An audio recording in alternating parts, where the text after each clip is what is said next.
హరివర్ధన్ మిథునతో ఇలా అంటూ ఉంటాడు. అమ్మ, నీ జీవితం బంగారు జీవితం కావాలని, నీ భవిష్యత్తు బంగారు భవిష్యత్తు కావాలని నేను ఒక నిర్ణయం తీసుకున్నాను అని చెప్పి అంటాడు. అది వినగానే మిథున అయితే ఏంటి నాన్న ఆ నిర్ణయం అని చెప్పి అడుగుతూ ఉంటుంది. అది వినగానే అక్కడ ఉన్న హరివర్ధన్ ఇలా అంటూ ఉంటాడు. నువ్వు మరి కాదనకూడదు.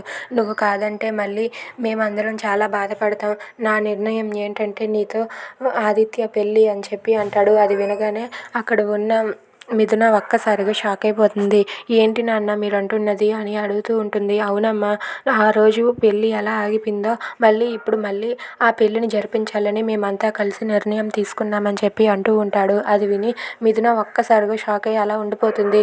నాకు మళ్ళీ పెళ్ళి అంటున్నారేంటి అని చెప్పి అలా చూస్తూ ఉంటుంది. ఇక అక్కడ ఉన్న హరివర్ధన్ ఆ మాట అనేసరికి మిథున వాళ్ళందరూ కూడా అలా చూస్తూ ఉంటారు. ఇంతలో దేవ అయితే మిథునకి కాల్ చేస్తాడు. మిస్టర్ భర్త గారు అని చెప్పి సేవ్ చేసుకుంటుంది. ఇక మిథున ఎవరు ఫోన్ చేస్తున్నారు అని చెప్పి ఇలా చూసేసరికి మిస్టర్ భర్త గారు అని చెప్పి ఉంటుంది. అది చూసి మిథున, హరివర్ధన్ వాళ్ళ ఇంట్లో వాళ్ళందరూ ఒక్కసారిగా షాక్ అవుతారు.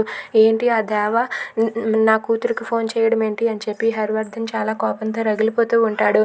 ఇక మిథున అయితే ఏంటి దేవ నాకు ఫోన్ చేస్తున్నాడా అని చెప్పి ఆనందంతో ఉప్పొంగిపోతూ ఉంటుంది.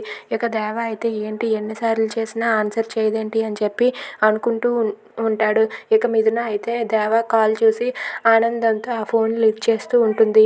If you like this video please subscribe.